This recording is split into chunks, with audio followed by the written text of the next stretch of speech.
ምቀኝነት ቀይ መስመር ያስረግጣል። የፈንጅ ቀጠና ነው። ሐሲድ እንቅልፍ የለው። ሌላው ለበላው እሱ ይራባል፣ ሌላው ለነዳው እሱ ይቆጫል። ሁሌም አላጋ ፍልሚያን ሕይወትህንም ሊያስከፍል ይችላል። በአባስያዎች ስሮ መንግስት ውስጥ በእስልምና ታሪክ ኡመውያ በኋላ አባስያ ምንላቸው መጥተዋል። አንድ ታዋቂ መሪ ነበር፣ ሙዕተሲም ይባላል።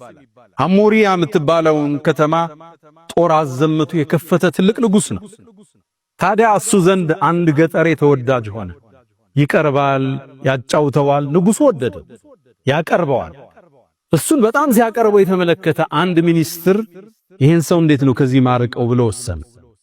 ከዛም ቤቱ ጋበዘው። ነጭ ሽንኩርት የበዛበት ምግብ አዘጋጀለት፣ እንዲሸታፉ ማለት ነው። በጣም አበላው። ከዛም ምን አለው፣ ማታ ወደ ንጉሱ ስትሄድ የነጭ ሽንኩርቱ ሽታ ንጉሱን እንዳያውከው አፍህን እባክህ ዘጋርጋ አውራው አለው። ተስማማ። ታዲያ ሚኒስትሩ ቀድሞ ወደ ንጉሱ ገብቶ ነበርና ንጉሥ ሆይ ታሪኮን እየሰሙ ነው አላቸው። ምን ተፈጠረ?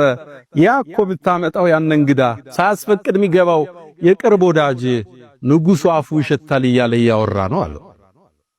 ተበሳጨ ሙዕተሲም። እኔ ባከበርኩ ባቀረብኩት እኔን ከባድ ነው ለነገስታት ይሄም መባል። ያ ምስኪን ገጠሬ ቤት ገባ ንጉሱ ጋር። እንደገባም ነጭ ሽንኩርቱ እንደሸተው ምሳሌ የበላው አፉን ይዞ ማናገር ጀመረ። ሲያናግር ንጉሱ ገባው። አሃ እኔን ይሸተኛል ብሎ እሱ እንደሸተው ብሎ የኔ አፍ ይሸተዋል ብሎ ነው ይዘጋል። ደብዳቤ ጻፈና ሊያስገድለው ሄደህ ደብዳቤ አድርስና መልእክት ይዘህልኝ አለው። የጻፈው ወደሱ ኮማንደሮች ነበር። ሲደርስ ይህን ሰው ግደሉት የሚል ደብዳቤውን ይዞ ይሄ ገጠር ይወጣ። ሲወጣ ሚኒስትሩ አገኘ። የት ይሄድክ ነው? ይሄን ወረቀት አሽጎ ሰጥቶኛል ላደርስ ነው አለው። ከዛም ወደ ቤት ነው የምትሄደው? ወደዚህ ቦታ። አይ መንገዱ ከሚደክምህ እኔ ላደርስልሃል፣ ገላገልከኛ። ደብዳቤውን ተቀበለ። የት ይዞት ሄደ? ወደ ኮማንደሮቹ። ሲደርስ የንጉሥ ትእዛዝ ነው። ለምን እንዴት የለም። እንደመጣ ተቀበሉና ቀሉት ያንን ሚኒስትር። ከዛ ሚኒስትሩን ሲጠብቅ የለም ንጉሱ። 2 ቀን 3 ቀን አላገኘው። የት ሄደ ሲል አይ እሱ እኮ ተገሏል አሉ።